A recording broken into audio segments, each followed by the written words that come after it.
Hey guys, we're back. This time we're taking a look at another World of Tanks miniatures game, Wave 5 expansion. This time around it is the M4A1 Sherman with the 76mm cannon. We know we had a normal Sherman with the 75 on it. Now we got the bigger gun variant, and we're going to get right in and take a look. As with all the other ones, if you see this sticker on the front, it means inside there's going to be a code that you can redeem in the World of Tanks online game to get some free stuff. Regardless if you have a new account or an existing account, there's some stuff in there, so definitely check it out if it's something you're interested in. So inside there you got this little insert on the back. It tells you everything that comes inside the pack, along with a painted version of the model there for you to check out. Inside here are the instructions on how to redeem the code, and of course on this little piece here on the other side is that code that you can redeem to get the free stuff. Next we got our vehicle card here. We have the M4A1 Sherman with the 76mm. It is a tier 4 medium tank, 41 points, firepower of 5, which is really good for a medium, I think. Survivability is only 1, mobility is 2, initiative of 5 is pretty average. You have a commander, a 4 general positions on here, which don't have classification, so I'm assuming you can put anything on there. It's actually the first time I've seen that show up. I'm not sure if that's a misprint or what, but I'll have to check on that one. Maybe I'll put it in the subtitles here. And then we have 4 hit points, which is pretty low for a medium, but I think it's average. I think all the Shermans have that anyway. On the flip side here, we got no special rules over here. We do have our medium ability, which allows you to reroll a blank when attacking. And then the history text down here in the corner talks about the tank. Next we have our upgrade cards. First up we have the Wright Continental engine here. It's American only, 3 points.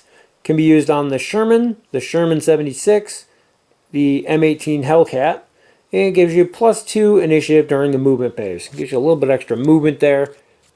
Not a bad trade-off to initiative for 3 points. Could be useful or situational in the right build if you work around it, I think. Next up we have a generic equipment upgrade. The wet ammo rack. We've seen this one before for 1 point. You may equip an additional ammo upgrade card. You can discard to cancel an ammo damaged critical.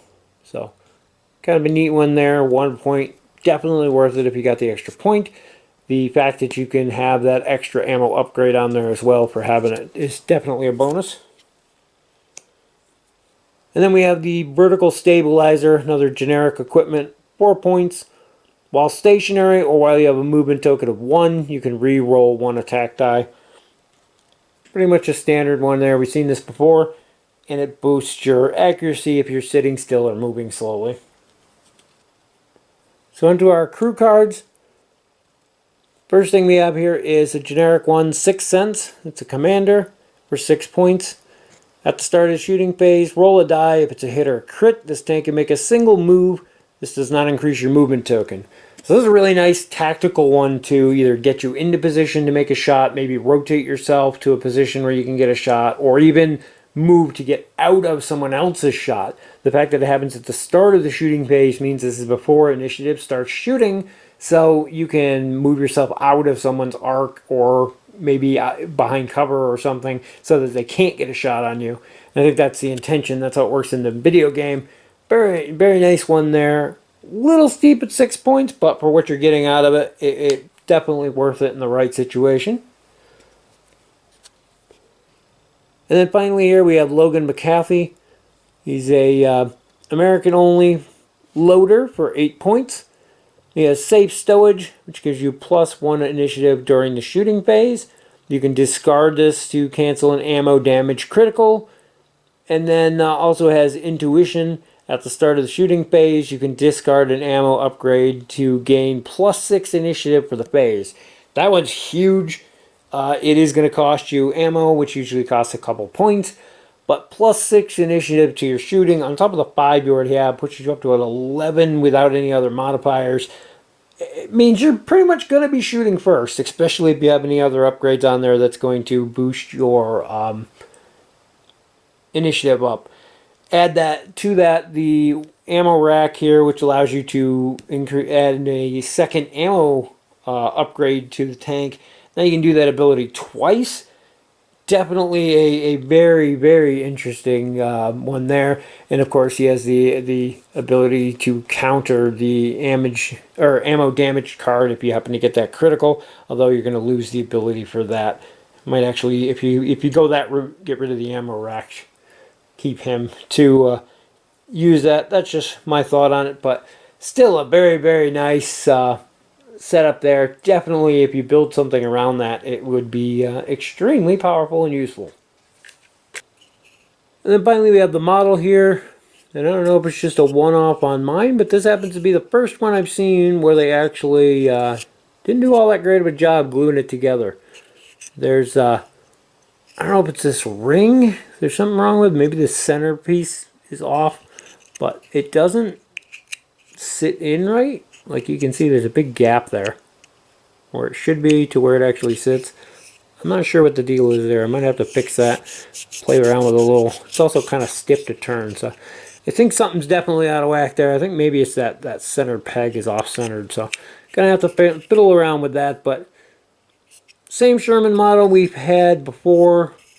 It's the early war variant here without the extra armor on the front. I think they call that the Jumbo Sherman. It's got more of a angular nature to it, so it's definitely the generic Sherman variant. Just has that bigger gun on there. I think it has the heavier turret too. They might have changed the turret at one point. I can't remember. I know there's a couple different models out there. Actually, yeah, because that's not even the turret that they show in the picture. Because that's the generic Sherman picture with the turret there. The more rounded. And then this has the more blocky, which was reinforced to support the bigger gun.